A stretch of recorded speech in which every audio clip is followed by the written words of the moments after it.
I saw the original one when he got the Mayberry. Oh. Welcome to the Lincoln City Council meeting of October 4th, 2021. In accordance with LB 898, please be advised that a copy of the Open Meetings Act is posted at the back of the chamber by the northwest door.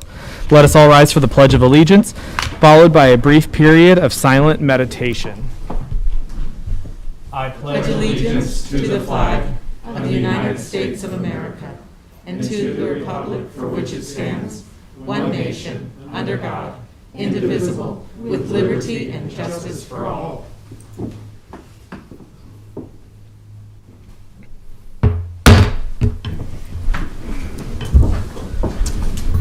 The order of business of the City Council is as follows.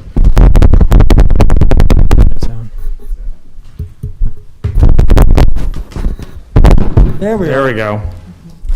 The order of business of the City Council is as follows. The clerk will call the items listed on the agenda.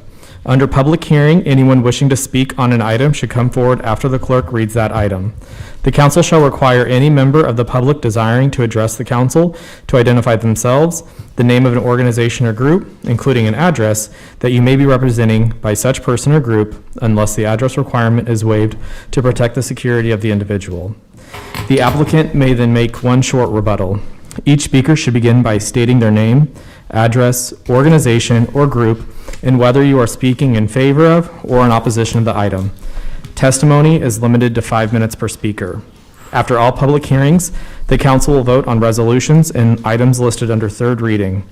On the second and last Mondays of the month, immediately prior to adjournment, anyone may speak on any issue not on the agenda for that date, nor planned for a future agenda.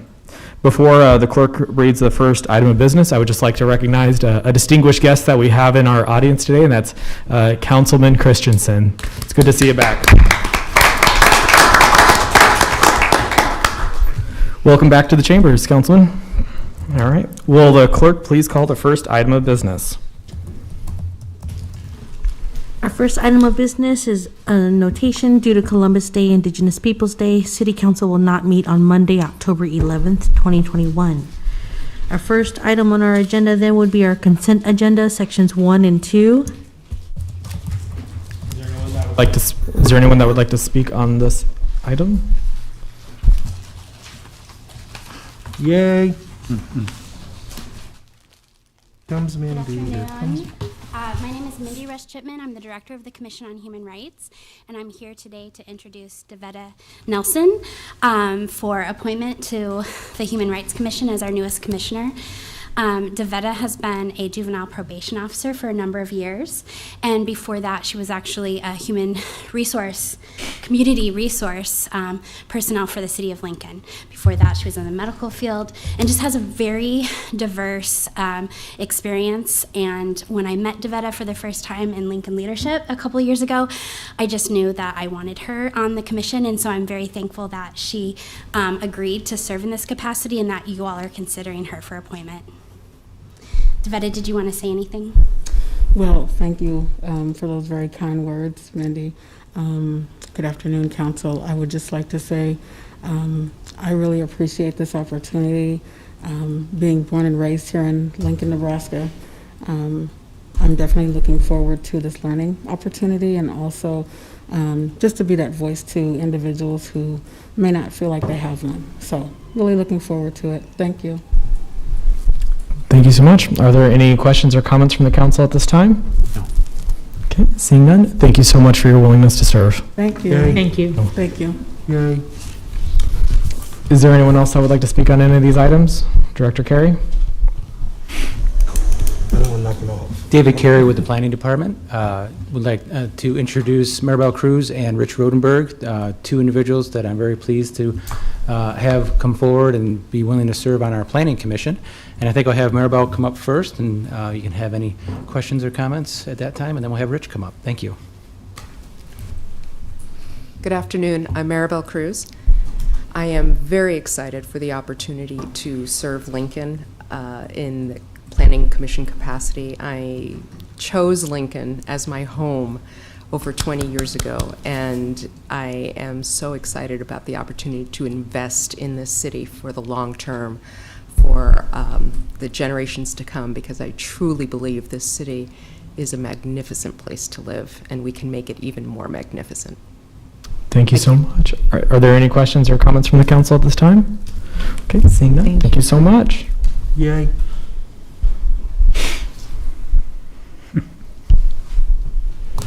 I'm Rich Rodenberg, 3155 T Circle, and most of you I know through parks and trails and music and more recently real estate and bicycling. And I have a passion to keep our quality of life in Lincoln at the standard that it is, and continue to improve on that.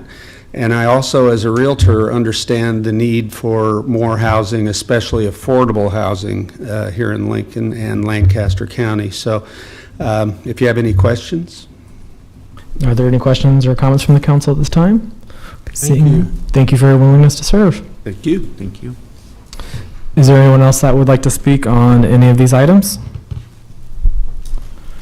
Director Hoyle?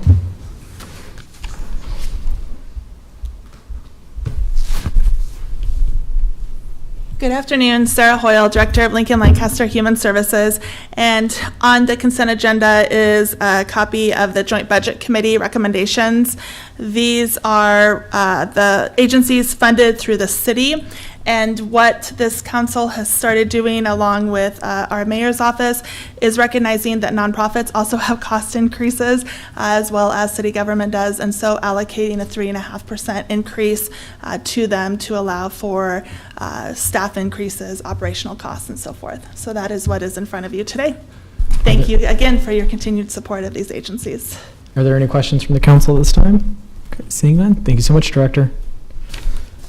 Is there anyone else who would like to speak on any of these items? Okay, seeing none, let's go ahead and move on. We can now vote on these items. Item 1A is appointing Daveda Nelson to the Commission on Human Rights for a term to expire December 31st, 2023, introduced by Shob. So moved. Second. Moved and seconded by Councilwoman Washington. Any discussion? Seeing none, may I please call the roll? Beckius? Yes. Raybold? Yes. McGinnis? Yes. Shob? Yes. Ward? Yes. Washington? Yes. Bowers? Yes. Motion carried 7-0. Item 1B is appointing Maribel Cruz and Rich Rodenberg to the Lincoln Lancaster County Planning Commission for terms to expire August 24th, 2027, introduced by Shob. So moved. Second. Moved and seconded by Councilman Beckius. Any discussion? Councilman Beckius? The only item that I would like to say is I did have a chance to speak with Dr. Cruz and Mr. Rodenberg regarding their appointments to the Planning Commission. Both were very qualified candidates that I think have the interests of Lincoln at heart, and I look forward to their service on the Planning Commission. Would just like to thank them both. Here, here. Here, here. Any further questions or comments? Okay, seeing none, may I please call the roll? Raybold? Yes. Ward? Yes. Shob? Yes. McGinnis? Yes. Washington? Yes. Beckius? Yes. Bowers? Yes. Motion carried 7-0. Item 1C is approving the 2021-2022 Joint Budget Committee funding recommendations, introduced by Shob. So moved. Second. Moved and seconded by Councilwoman Raybold. Any discussion? Seeing none, may I please call the roll? Washington? Yes. Ward? Yes. McGinnis? Yes. Raybold? Yes. Beckius? Yes. Shob? Yes. Bowers? Yes. Motion carried 7-0. Items 2A and 2B were introduced by Shob. So moved. Second. Moved and seconded by Councilwoman Washington. Any discussion? Seeing none, may I please call the roll? Ward? Yes. Beckius? Yes. Raybold? Yes. Washington? Yes. McGinnis? Yes. Shob? Yes. Bowers? Yes. Motion carried 7-0. Moving on to Section 4, a public hearing liquor resolution. Item 4A is manager application of Dia Bin Dong for Fushan Inc., doing business as Imperial Palace, located at 701 North 27th Street. Is there anyone here that would like to speak on this item? Come on up. And if you just tell us your name and your address and a little bit about your application restaurant. Okay, my name is Jem Bin Dong. I live 8514 Keystone Drive, 6A516. I'm around the business, the Imperial Palace, over 15 years. and I serve a lot of people of Lincoln, and we serve the alcohol for many years. My partner, the license under my partner name, but my partner is quick now, so changed to my name. I hope I can continue to serve the Lincoln people and our customers. Thank you so much. Are there any questions from the council at this time? Okay, seeing none, thank you so much. Thank you. Anyone else like to speak on this item? Okay, Councilman Shob. Mr. Chair, seeing no one else coming forward to talk about this resolution, I'd like to motion approval of same resolution. Second. Moved by Councilman Shob, seconded by Councilwoman Washington. Any discussion? Seeing none, may I please call the roll? McGinnis? Yes. Ward? Yes. Rabel? Yes. Washington? Yes. Schob? Yes. Beckius? Yes. Bowers? Yes. Motion carried 7-0. Okay, next up would be our Section 5, our public hearing resolutions. Item 5A is authorizing an application to the Nebraska Game and Parks Commission for land and water conservation grant funding assistance to construct a trail and pedestrian bicycle bridge over Salt Creek along the Rock Island Trail alignment. Good afternoon, J.J. Yost, Planning and Facilities Manager for Parks and Recreation Department, 3131 O Street. This resolution is supporting a grant application, a Land and Water Conservation Fund grant application for the construction of the conversion really of a existing railroad bridge to a pedestrian bicycle bridge over Salt Creek along the Rock Island Trail, Rock Island Trail alignment through Wilderness Park. As is important to note with any land and water conservation grant that we apply for, which we do pretty much on an annual basis, in acceptance of these federal funds, the property associated with the improvement becomes encumbered under land and water conservation, meaning we must maintain it in public outdoor recreation purposes in perpetuity. So if there were ever a time where this was converted to something other than public recreation, we would have to go through a conversion process and replace it on a value for value basis. And again, that's pretty consistent, or it is completely consistent with all land and water grant applications. So we have the project identified at this point, done some preliminary engineering to come up with the cost estimates. Would like to proceed with the grant application, knowing that with these funds, we would then get to move into design and construction, hopefully in about the next year, should we be successful. And with that, I would take any questions.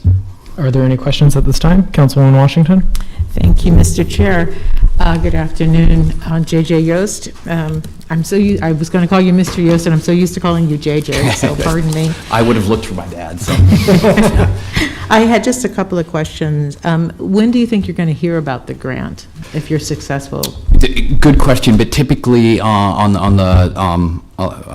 the schedule for these land and water grants with the applications due here, we hear usually in January or February of 2022 in this case. So we would get some kind of notice, hopefully shortly after the first of the year, that we have been selected to go on to National Park Service for final approval. And then should we get that final approval award, that usually comes in anywhere from June to maybe as late as September of next year, again, 2022. Okay, thank you.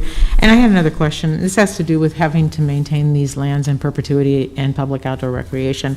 And for that reason, I'm just curious, the Rock Island Bridge and the trail corridor, how long has Lincoln owned that? And do we own it entirely, or is it rail banked? No, this was an abandoned railroad that we assumed ownership of. Okay. I couldn't tell you exactly how long, but for a while. So But this we is own it. vacated, right? So we do own the land that's involved. All right, thank you very much. Any further questions? Councilwoman Raybold? Yes. Mr. Oates, thank you for coming down here. And the question to you, where's the biggest expense of the project? Is it, you're going to be widening, it looks like a huge section of the trail, but is it going to be just a dirt packed or crushed limestone, or? It will be a crushed limestone or rock pathway at this time, with the idea that maybe someday that's converted to concrete, but that would definitely be down the road. The primary expense associated with this grant is definitely the conversion of the existing bridge to pedestrian bicycle use, because it's an old railroad bridge, that essentially the deck consists of ties. So we'll have to remove those ties and put a deck on it that would serve as a walkway and include railings. Okay, thank you. Any further questions at this time? Okay, seeing none, thank you so much. Thank you. Is there anyone else here that would like to speak on this item? Okay, seeing none, we'll go ahead and move on. Item 5B is text amendment 21007, request of the planning director to amend Title III Design Standards for zoning regulations by amending Chapter 3.85 Capital Environs Design Standards, Section 4 Design Standards and Guidelines, Design Standard 22, Centennial Mall Landscape and Design Standard 23, Lincoln Mall Landscape, to provide additional guidance for placement of monuments and memorials along Centennial Mall and Lincoln Mall, and repealing Section 4 of Chapter 3.85 as hereto existing. Good afternoon, David Carey, Director of the Planning Department, 555 South 10th Street. Here before you to request your consideration and approval of this text amendment to Chapter 3.85 of the Capital Environs Design Standards. Some background on this, just to explain how we got to this point. Back in the summer of 2020, we did have a proposal for memorial out in front of this building, and nothing in particularly wrong with that memorial. It's just that it shed light on the fact that the design standard language about memorials and markers was not very instructive at the time, and the members of the Capital Environment Commission felt like they needed a little bit more guidance in the design standards for future projects, and requested staff look into that, and we did so. And what we came back with, and what has been acted on and approved by the Capital Environment Commission and now the Planning Commission, is a set of text amendments dealing a little bit slightly differently between Centennial Mall and Lincoln Mall. The real intent here is to make sure that we're keeping clutter down and we're having the focus still be on the Capitol structure building itself. We believe that this set of changes and guidance, new guidance, does do that. For Centennial Mall, it identifies that the design of Centennial Mall is largely complete. Does not mean we cannot add to it in the future, but it really is recommending that we keep the clutter down on Centennial Mall. And for Lincoln Mall, you'll see in here in this proposal that there's much more guidance on Lincoln Mall. And so that is the package before you. I'm certainly able to answer any questions you have, and we request your approval of these design standards. Are there any questions for Director Carey at this time? All right, thank you so much. Okay, thank you. Is there anyone else that would like to speak on this item? Okay, seeing none, we'll go ahead and move on. Item 5C is co-sponsoring the 2021 Veterans Day Parade and authorizing up to $10,000 in expenditures for the parade from 2021-2022 contingency and City Council reappropriation funds. Councilman Show, did you want to open on? I will defer to my friend. I have nothing to add, Mr. Chair. All right, my name is Antonio Marino, 7349 South 33rd Street, Lincoln, Nebraska, 68516, with the Lincoln Veterans Parade Group. I'll introduce myself too, Roy Christensen with the Lincoln Veterans Parade Group, 820 Cottonwood Drive.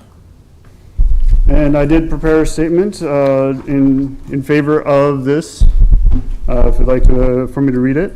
We appreciate the support the City of Lincoln has given the Lincoln Veterans Parade Group, both financially and in service. When I first started planning in 2018, the help from various offices was invaluable. On top of that was the financial support to cover expenses for this honor-based event. The 2019 Lincoln Veterans Parade was a great success that brought droves of spectators from all over Nebraska and to our welcoming community. Lincoln enjoyed over 60 participants parading in the capital city, some outside of our county, like a marching band from Axtell. This brought hundreds of people to downtown Lincoln on a beautiful Saturday, who then indulged in the city's amenities. The honoring of my brothers and sisters is the mission of the Lincoln Veterans Parade Group. As a result, the veteran community and their families benefit from the advertising of services provided by so many organizations. Public physical, social, and financial health is your mission. The city grows because of its people. Investing in the parade helps both missions. Our community is hungry for normalcy, bringing back the pre-pandemic thoughts with fun and safe events. We believe the city's investment will show great returns in the citizens. In its citizens as well as commerce. You have received the proposed budget for the 2021 Lincoln Veterans Parade. I would like to read these off for transparency, if that's okay with the council. For off-duty police officers, $1,800. All roads barricades, $5,200. Al's John's portable toilets, $800. Bond and event insurance, $600. City permit, $45, with the total budget of $8,445. The Lincoln Veterans Parade Group is an all-volunteer organization proud to serve our community. Thank you for your time and hope to gain the continued support. Also have a copy for the city clerk as well. Thank you so much. I'd just like to add that we're asking for $10,000. The budget is clearly a little bit less than that, but we'd rather have it and not need it than need it and not have it. And also that if this $10,000 was not actually reallocated in the most recent budget, there should be $10,000 from last year's parade that was canceled. So please vote yes. Are there any questions? Councilman Shob? Thank you, Mr. Chair. 2 years ago, we had a nice parade. We had a lot of participation. Last year, we had a pandemic, and we chose to try to play it safe. Is the participation going to go back? Do you have any idea how many bands, how many floats, how many parades, how many parades? So far, we have we have 6 bands, marching bands that have confirmed. Still waiting on 2 more to respond. In all participants, we have over 50 scheduled to participate, plus the 2 grand marshals who are Vietnam War veterans, and also the UNL President Ted Carter as an honored guest. That sounds wonderful. Also like that, when we say 60 participants, that was 60 separate groups, not individuals. And the theme for this year's parade is Welcome Back Vietnam Veterans. That's wonderful. Thank you very much both for doing this. I appreciate this. Any further questions? Okay, seeing none, thank you so much. Thank you. It's good to see you, Roy. Is there anyone else who would like to speak on this item? Okay, seeing none, we'll go to move on. Item 5D is establishing the property tax levy for the city's 2021-22 fiscal year. Is there anyone here that would like to speak on this item?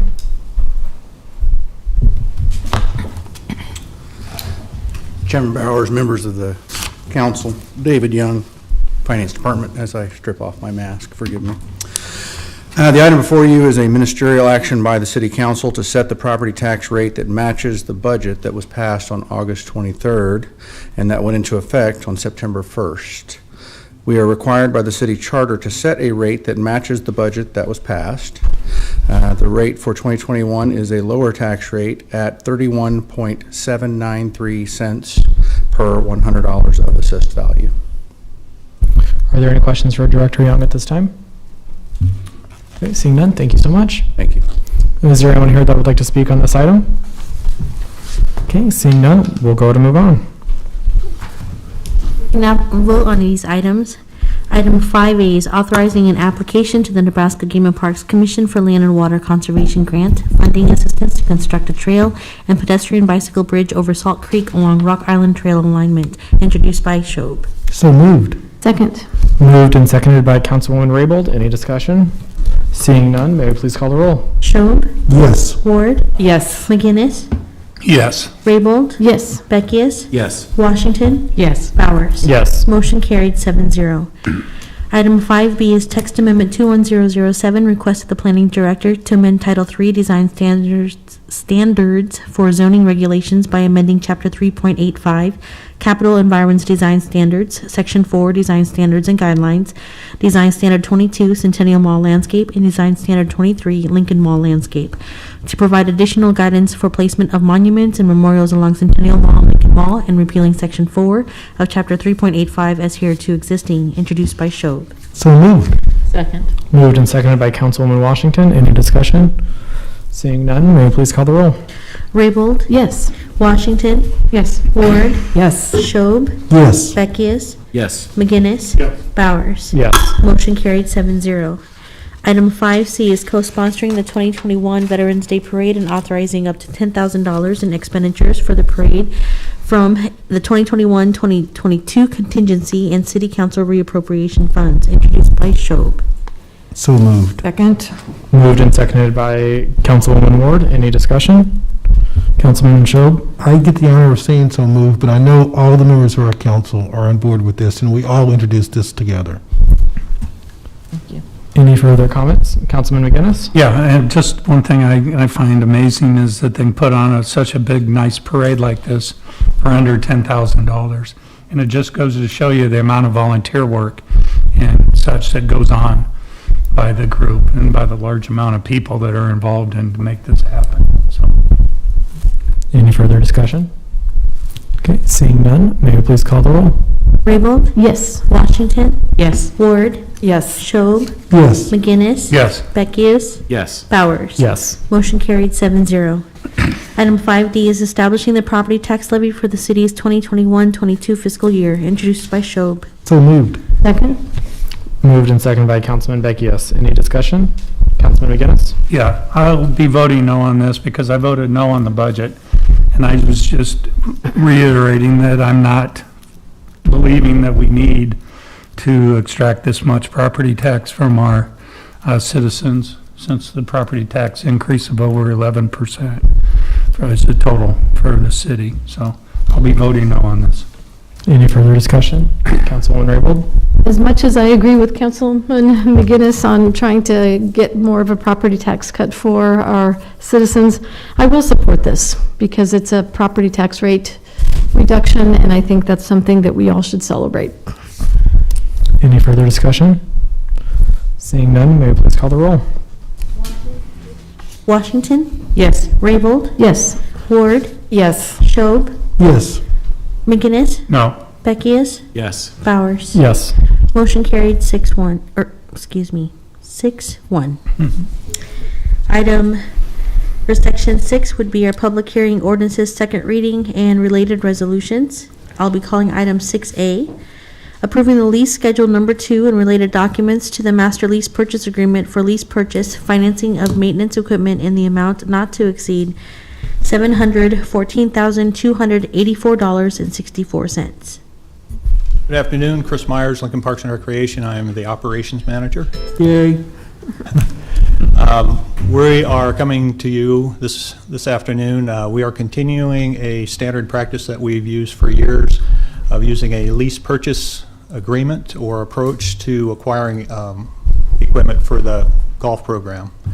And with the lease purchase approach, we have the opportunity to it's a cost-effective way for us to acquire equipment for the golf program, and it's something that works out really well. We're able to capitalize a lot better using that form than if we would have to collect all of our dollars and then make our purchases. The equipment is replaced in a 5-year cycle, or is reviewed for replacement on a 5-year cycle. And then at that time, some of it will be retained and continued to be put into use, and others will be surplused, and then other equipment will be acquired. So, if you have any questions? Are there any questions from the council? Okay, seeing none, thank you so much. Thank you. Thank you. Is there anyone else that would like to speak on this item? Seeing none, we'll go to move on. I'll be calling item 6B, 6C, D, and E together. Item 6B is approving a 1-year lease between City and Bennett American Legion Post number 280 for the lease of office space by Aging Partners for its senior center program at 970 Monroe, Bennett, Nebraska for a term of 1 year from September 1st, 2021 to August 31st, 2022. Item 6C is approving the lease agreement between the city and Firth Community Center for the lease of office space by Aging Partners for its senior center program at 311 Nemaha Street, Firth, Nebraska for a term of 1 year from September 1st, 2021 to August 31st, 2022. Item 6D is approving the lease agreement between the city and Asian Community and Cultural Center for the lease of office space by Aging Partners for its senior care program at 144 North 44th Street, Suite A, Lincoln, Nebraska, for a term of 1 year from September 1st to August 31st of 2022, and approving lease agreement between City of Lincoln and the City of Hickman for the lease of office space by Aging Partners for its senior center program at Hickman Community Center, 115 Locust Street, Hickman, Nebraska, for a term of 1 year from September 1st, 2021 to August 31st of 2022. Good afternoon, council members. My name is Randy Jones, Director of Department of Aging, 10050 Street. These leases are a continuation of existing service center leases for these locations. 3 of them are in the county and 1 is at the Asian Community Center. I'm available to you if you have any questions. Are there any questions at this time? Thank you. Seeing none, thank you so much.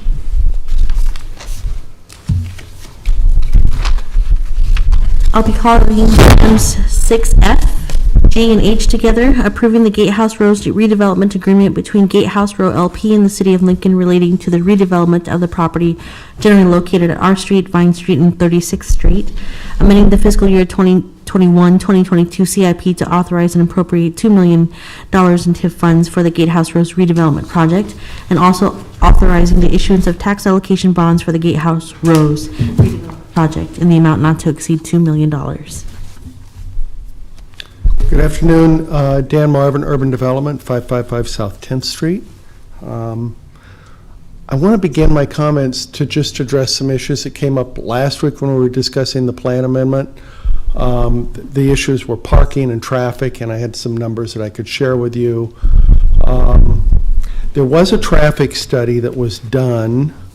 It wasn't done by the City of Lincoln, but it was done by Felsberg, Holt, and considered the gold standard in traffic studies. Their report that was issued January 19th of 2021 said the residential streets in the study area are all built to accommodate 3,500 to 6,000 trips per day. The typical residential neighborhood streets in this area carry 500 to 1,000 trips a day. In no scenario would the additional daily traffic from this proposed development be anticipated to increase the average daily trips to above those thresholds. They did provide a map, which is the full build-out map, and this is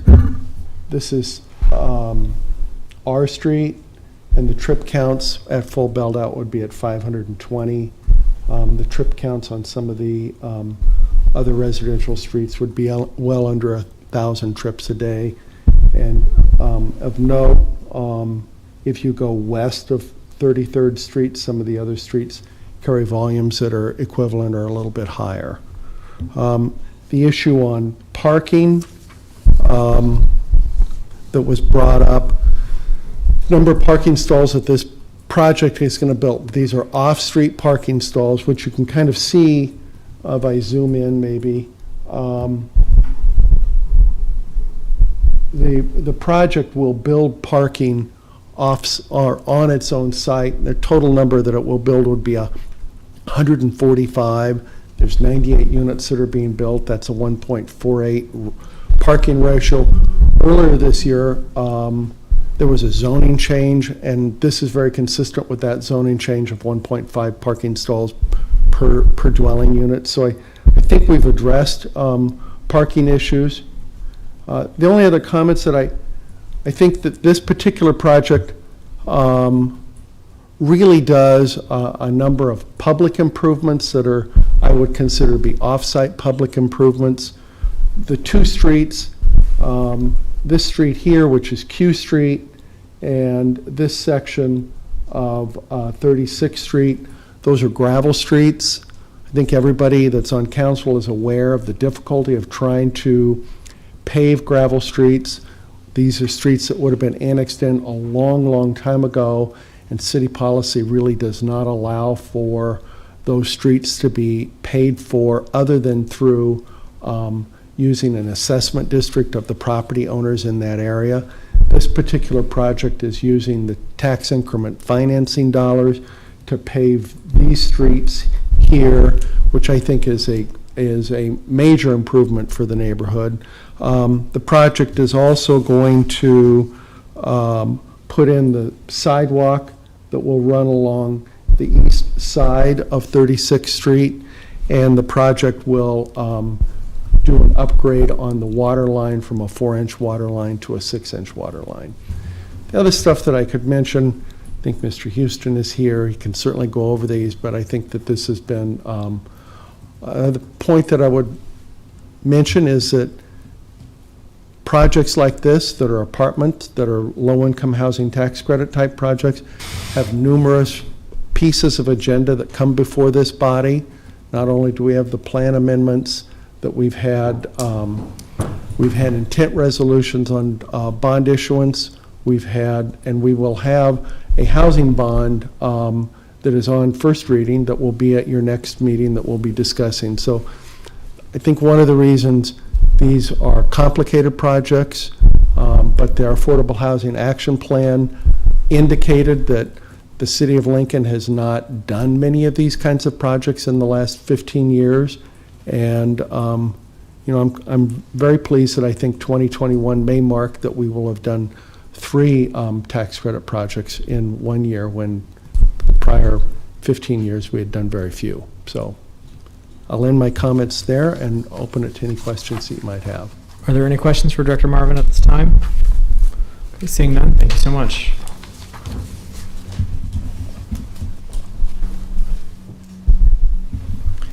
Thank you, Mr. Chair, members of the council. My name is Tom Houston. My address is 233 South 13th Street, Suite 1900, here in Lincoln, on behalf of Gatehouse Rose Limited Partnership. The item in front of you really relates to the project, the Gatehouse Road project, consisting of 88 units. 100% of these units will be affordable to individuals and families earning no more than 60% of the area median income. That location's really at 36th and Q Street on the west edge of Wyuka, utilizing excess land for the Wyuka Cemetery. We have the property under contract with Wyuka and are scheduling a closing as we speak. As Director Marvin mentioned, this is the 5th appearance of this project before this body, and the 6th hearing will occur on the 18th for the housing bonds. Back in March, we dealt with the change of zone, the special permit for the community unit plan. We dealt with the street vacation then in April, and the redevelopment plan was in front of you last week. And that redevelopment plan did authorize the utilization of $2 million of tax increment financing for the eligible public improvements. The 3 items on your agenda, I always focus on the redevelopment agreement, so I thought I'd comment on that briefly. Exhibit 8 of the redevelopment agreement describes the project area, reflecting it from really Vine Street on the north to Q Street on the south, all located east of 36th Street on the west edge of Wyuka. Exhibit B describes the sources and uses of financing of the $2 million of tax increment financing for this project. One of the things that's always unique is that, especially with an affordable housing project, that the total investment will be approximately $20 million in this project.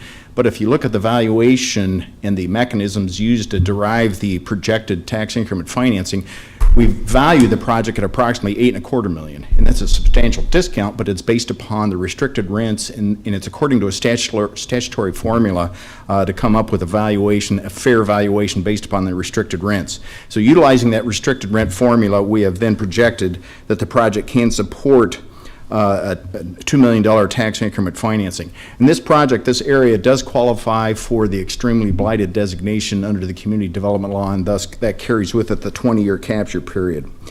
Exhibit B also describes the uses for the tax increment financing, and these are pretty much core uses in my estimation for the community development law, including site acquisition, site preparation, which is grading. As Director Marvin noted, the street construction of Q Street between 35th and 36th Street and 36th Street itself between R and S are core public improvements that are eligible for this project. Exhibit B also describes the facade enhancements and energy enhancements. In the list, you will see that we have eligible costs in excess of $2.27 million. And frankly, I always like to build about a 10% cushion in there, which we have done in excess of the $2 million amount that the project will support. Like most projects, there are more eligible costs than there are funds available for those costs. Just to let you know a little bit about the schedule, grading's underway right now.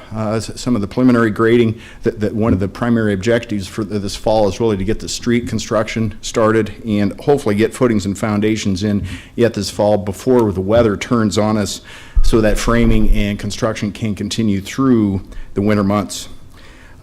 As noted on your forward agenda, in 2 weeks we'll be back for the housing bond. It's not a role that we have asked the city, or the city's been asked to do frequently, but the city, this project did receive an allocation of tax-exempt bonds from Nebraska Investment Finance Authority, and the city of Lincoln is willing to serve as the issuer.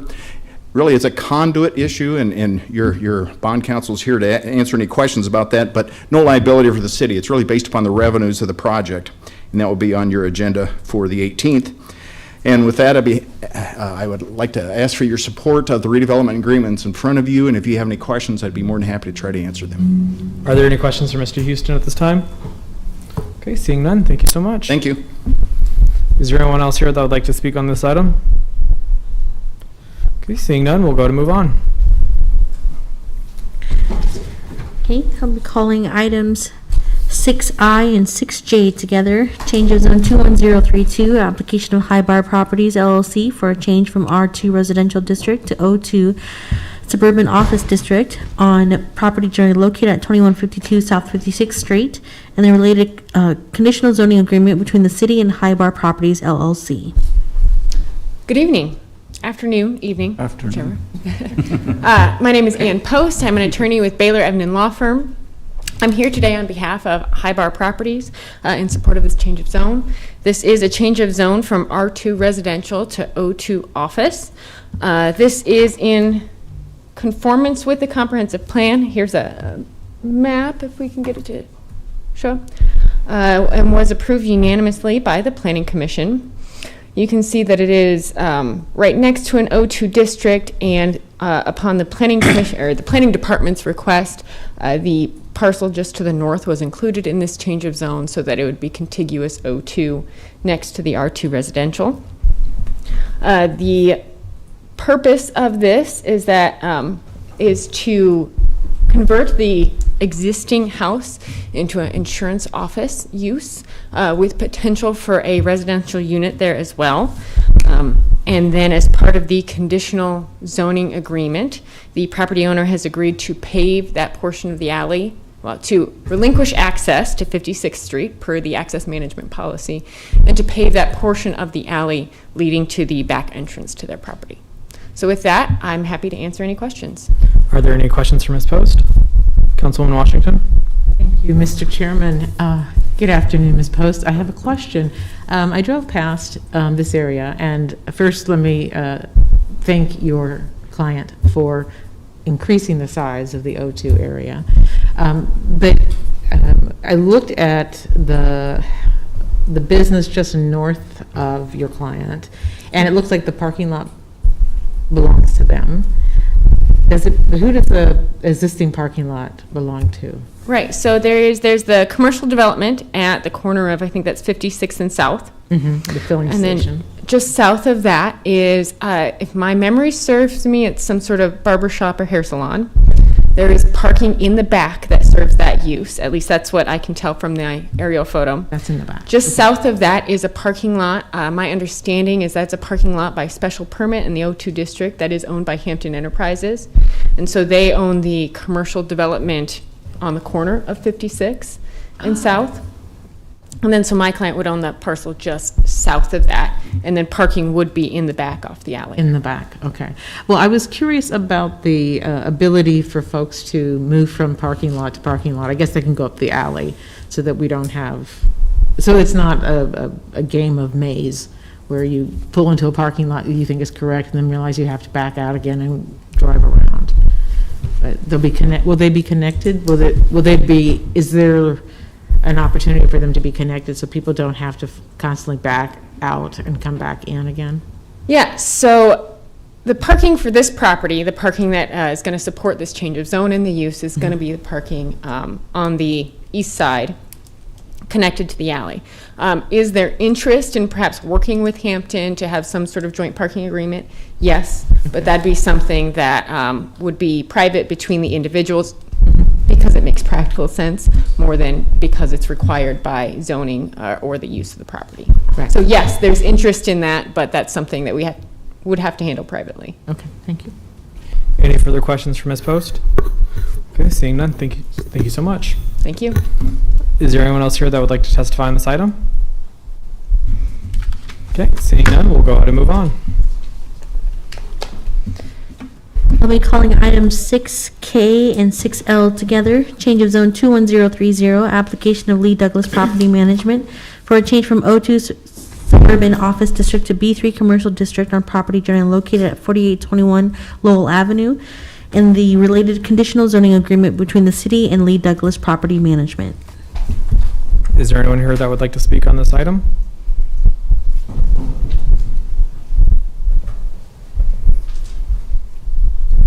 Please just state your name and your address. City Council members, Mr. Christie, my name is John Cartier. I'm here representing my brother, Scott Cartier, as well as my mom, Kathy Cartier. They reside, or rather, my mom resides at the location 4837 Lowell Avenue. And I think for this case, it's really useful to have this map up here to follow along what we're talking about today. So we're here today for a request for a zoning change in order to accommodate the applicant's use of a parking lot right here that was built in order to service their B3 commercial use of the zones over here. I guess after, a couple years ago, somehow there was a mix-up between the building commission and the applicant, so you see this parking lot spilled over to here. And in O2, you can't build parking lots, so in order for them to get approved for renovations on this office building, among other things, they would either have to tear this up or not use it as parking, which we don't want that for the applicants. We actually purchased these two properties from the applicants, so we want to be careful to maintain a really good business relationship, and we have done that so far. So today, I want to bring up the agreement that we were discussing with the applicant. We got the letter in the mail that they were going to go forward with the zoning change, so we showed up to the hearing. We expressed our concerns about them changing the O2 to a B3 and really seriously disrupting the character of the neighborhood because its primary use is a residential area, since my mom's living right there along with the other neighbors. So when we voiced our concerns, they said, okay, go back and talk to the applicant and try to get a compromise to satisfy both parties. And that's what we did. This was our first email to Laura Lee, and we wanted to move forward with allowing them to upzone to a B3, but we wanted to include some prohibited uses on what kind of structures and businesses can be placed there moving forward. The agreement that they came forward with that we didn't really have input on from the commission standpoint was not including garden centers, hotels, motels, and social halls. And that was something we thought we had agreed with Laura Lee that we can exclude, because as you can imagine, we have concerns with any types of businesses being erected right next to a residential area right there. The second issue that we have is with the height of the buildings itself. This is an email from Stephanie Roos. She was the building planner who was working with the application moving forward with Laura Lee.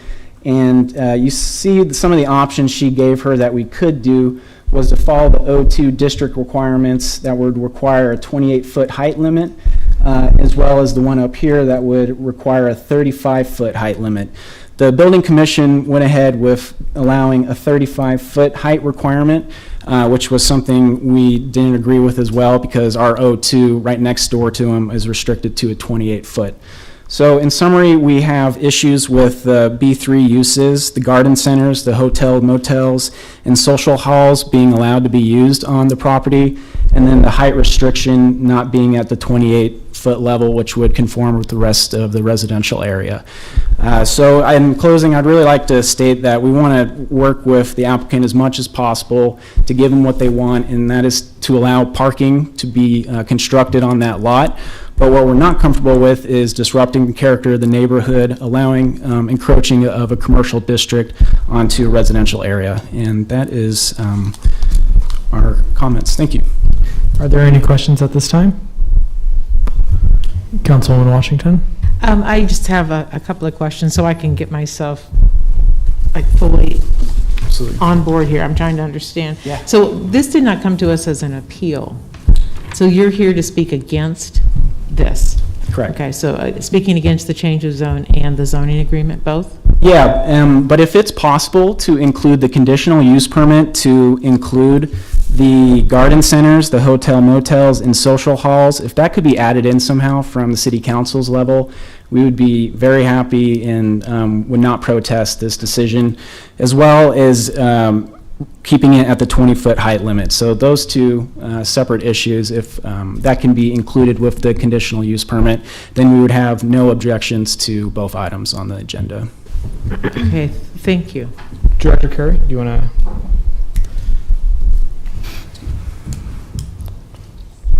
David Carey, Director of the Planning Department, 555 South 10th Street. Sorry, I'm going to back up a little bit. Just, everything's fine. We would have normally had the applicant come up first for the change of zone, and then we'd have opposition come up. So don't worry, it's fine. I want to back up and just kind of explain a little bit how we got here. So what we have here is a change of zone with a zoning agreement along with it. That zoning agreement is what was worked on during a delay at the Planning Commission stage. And so what it includes right now are the limitations of uses of no kennels, no motor vehicle fuel sales, no motor vehicle washes, and no drive-through restaurants, as well as a 10-foot side yard setback that would match the current O2 setback, but would be applied to if this is changed to B3, so that it allows for that setback. That was one of the concerns that was brought up. And it also includes a 35-foot height limit, which would be the limit in B3 when next to R1 through R3. This would still be next to the existing O2. So that was the compromise set there. We have testimony in opposition, but with a good explanation of what they would like to see happen with additional restrictions on uses. That is something that I think the applicant actually is here that could speak to that. So what we have in front of you is that the proposal is to go from O2 to B3 to address the parking issue. And the parking lots are not permitted as a primary use in O2. So that is the primary reason to go to B3, which was stated earlier, which is that nobody wants to have to rip out the existing parking.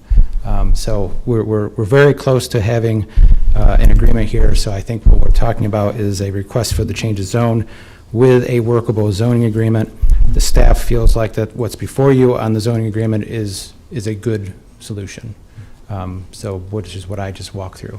And then this time, I think we probably would want to have the applicant come up to provide testimony. Do you want me to sit down? Yeah, that'd be great. Thanks. Thank you. Hello, Council. I'm Lorelei Leswing, owner of Lee Douglas Interiors, and my business is at 4144 South 48th Street. And from my standpoint, I just kind of wanted to clarify how I'm here. Excuse me. When we acquired that piece of property, we were asked by Building and Safety to pour that parking lot. And so we poured those 6 spaces under the advice of Building and Safety. And then they went back and said that no one caught that people had to get through that zone to get into the B3. And so that's why they've tried to move forward with this. I am not planning on building anything there except a parking lot, but I also understand that there's a future expectation for a future property owner. So I am open to working this out, and when Stephanie Rouse and the planning department came to me and said, we think this all makes sense, are you okay with it? I'm comfortable with those changes. I'm just trying to get the zoning changed for the continuation of that lot. So I know it doesn't matter that I'm not going to build anything or that I don't plan to because someone else might, but I wanted to give you sort of the background of how this whole situation happened in the first place. Are there any questions either for Director Carey, the applicant, or Mr. Cartier? Councilwoman Raybold? Yes, I have a question for Director Carey. So I'm just trying to get my hands around this. Is it possible to get a special permit for parking in an O2 zoned area? Not in the O2 zone. So the B3 zoning would allow for this current condition. That's how we got to this point. Okay, so that's, That's one of the solutions to the situation. okay, so that's, special permit is not permitted. Correct. Okay. I think that answered my question. Any other questions? Nope. Councilwoman Washington? No, I'm going to have to study this a little bit more. Thank you. Let me, yeah. Councilman Beckius? Thank you. Director Carey, at 4837, the property just to the east of the property in question, it's currently zoned O2. So could you explain what that property owner could do to their property if they so wanted to today? Sure, that certainly could change uses from a residential use to permitted uses in the O2. So there'd be office uses, certainly. One thing that I would comment on there is that the way that we've been looking at this change of zone to the B3, we would still have an O2 buffer between the B3 and the zoned residential further to the east, which is a typical thing that we attempt to do. So we're trying to set this up that it would look more typical, as well as solve the issue of the poured concrete and the drive aisle that's on the standalone lot next to it. So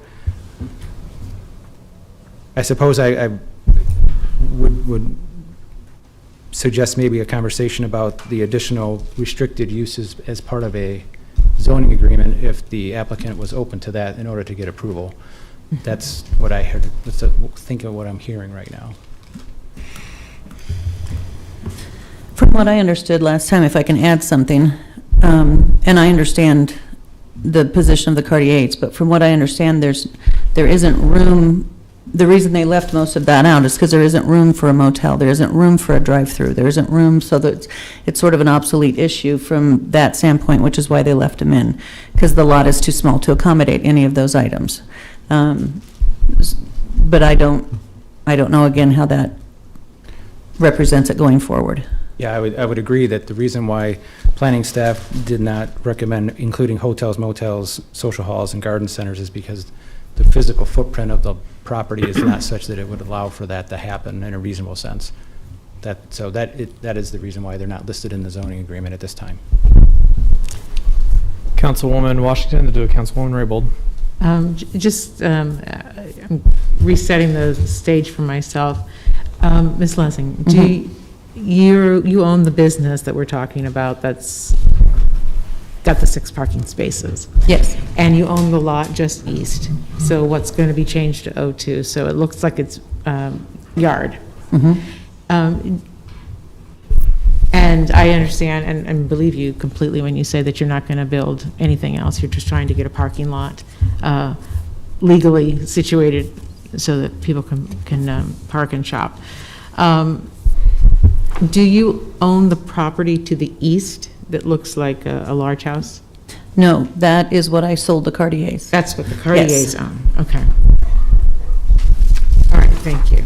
Yes, and from my standpoint, from what I could do right now, if it wasn't rezoned, is build up to that property line. And so that would not change, is that correct? The zoning agreement that we have would institute a 10-foot side yard setback. Yeah, so it's actually benefiting them because it's going 10 foot away from their home, where right now it's not there. Correct. Okay. So there's no side yard setback, there's no side setback on B3? I'm sorry, O2. B3 to an O2, but the zoning agreement would institute the 10-foot setback that otherwise wouldn't be required. Thank you. Councilwoman Raybold? And Director Carey, so the agreement as it's written would prohibit kennels, motorized vehicle fuel sales facilities, motorized vehicle wash facilities, and restaurant with drive-through facilities, correct? Yes. And the Cartier family, are they, I'm sorry, I didn't recall if you were objecting to any of these or not. You were not. Okay, everybody's shaking your head that you were not objecting to any of these. Okay, thank you. Any further questions for the applicant, those in opposition, or staff? Okay, seeing none, thank you so much. Thank you. Is there anyone else here that would like to speak on this item? Okay, seeing none, we'll go ahead and move on.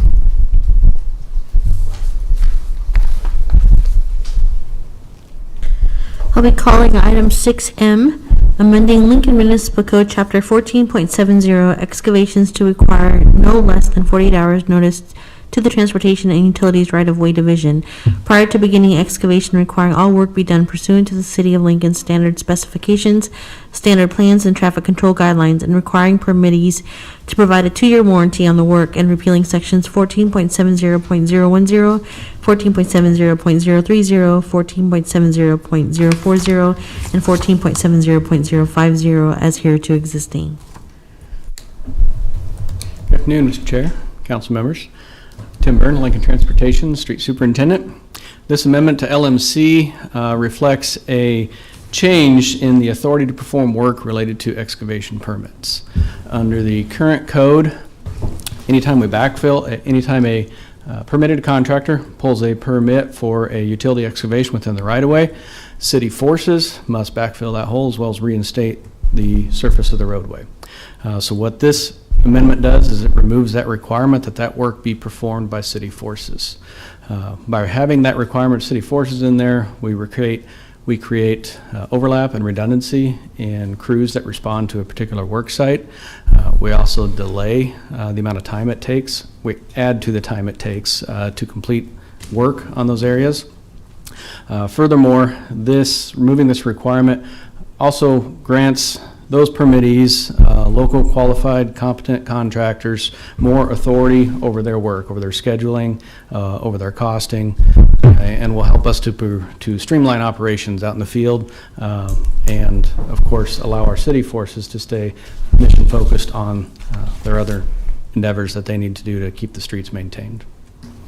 I'd also like to mention that this amendment was done in cooperation and collaboration with the local contracting community. With that, I'll be happy to answer any questions. Are there any questions at this time? No. Seeing none, thank you so much. Thank you. Thank you. Is there anyone else here that would like to speak on this item?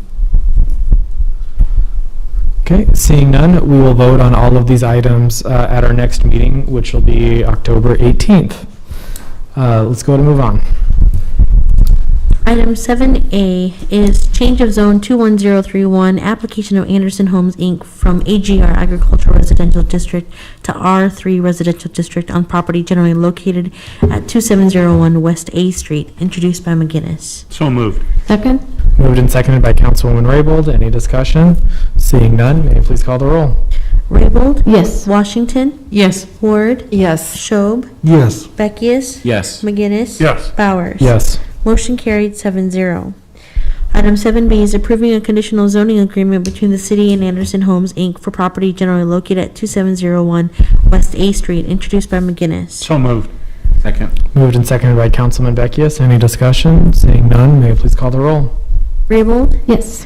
Ward? Yes. Schob? Yes. Washington? Yes. Beckius? Yes. McGinnis? Yes. Bowers? Yes. Motion carried 7-0. Item 7C is approving a real estate purchase agreement between the city and 4D Properties LLC for sale of city-owned property generally located at 1301 South 120th Street, introduced by McGinnis. So moved. Second. Moved and seconded by Councilwoman Ward. Any discussion? Seeing none, may you please call the roll? Washington? Yes. Beckius? Yes. Raybold? Yes. Ward? Yes. Schob? Yes. McGinnis? Yes. Bowers? Yes. Motion carried 7-0. And the last item. Section 8, Item 8A is amending Chapter 5.41 of the Lincoln Municipal Code relating to salvaging, recycling, and composting operations to adopt regulations and permitting requirements for businesses and individuals engaged in buying and selling of catalytic converters. Please move on. Mr. Chair. Councilwoman Ward, you're recognized. Thank you. I would move with motion to amend number 3, 21-89. This amendment to the ordinance basically strikes the effective date of the ordinance. Second. Moved and seconded by Councilwoman Washington. Any discussion? Seeing none, may I please call the roll? Raybold? Yes. Schob? Yes. Ward? Yes. Washington? Yes. Beckius, Yes. McGinnis, Yes. Bowers. Yes. Motion carried 7-0. We'll go to move on. Okay. Wait, do we do the main motion? We needed the main motion. We Don't just we? amended it. We struck the We language. just amended the main Now we motion. vote on the, So let's go ahead and vote on the main motion. You want me to read it? Ward? Yes. Okay. And I need a second, correct? Because Ward introduced that main Yes. motion. I'll second the main motion. Seconded by Councilwoman Washington. that's a different thing, yes. Thank you. Motion, just amended something. Okay. Raybold, Yes. Washington, Yes. Ward, Yes. Schob, Yes. Beckius, Yes. McGinnis. Yes. Bowers. Yes. Motion carried 7-0. Okay, section 9 is resolutions first reading. Items 9A through 9H. Ordinances first readings are items 10A and 10B. Our pending list is items 11A through 11C. Councilman McGinnis? As we wrapped up all of our business for today, I'd like to make a motion to adjourn. Second. Moved and seconded by Councilwoman Raybold. Any discussion? Seeing none, let's go ahead and call the roll. Raybold, Yes. Washington, Yes. Ward, Yes. Schob, Yes. Beckius, Yes. McGinnis, Yes. Bowers. Yes. Motion carried 7-0. We stand Bye-bye. adjourned.